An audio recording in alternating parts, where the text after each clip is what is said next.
Dalawa, yung Bubble Gang at saka yung Pepito Manaloto. Yun ang talagang nakakapagpa-proud sa akin. Hindi lang bilang Kapuso, kundi bilang Pilipino. The greatest achievement is being a Kapuso. I think being part of GMA7, before ako magsimula, sumubok ako sa iba't ibang networks and for some reason, GMA yung unang nagtiwala sa akin. So I think the only way I can repay that is by loyalty.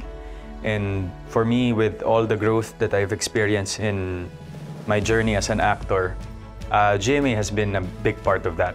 And I'm truly grateful and I'm just proud to be a Kapuso. Feeling ko sa GMA talaga nahasa yung pag-acting. I was very much exposed to a lot of telenovelas and I do miss it and I'm very proud of lahat ng mga nagawa ko with GMA.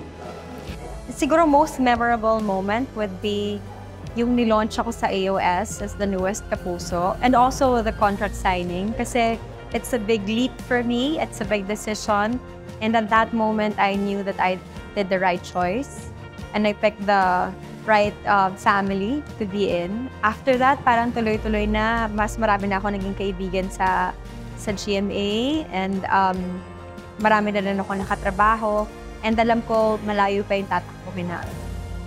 Sa tagal ko ng Kapuso, mahigit 20 years na.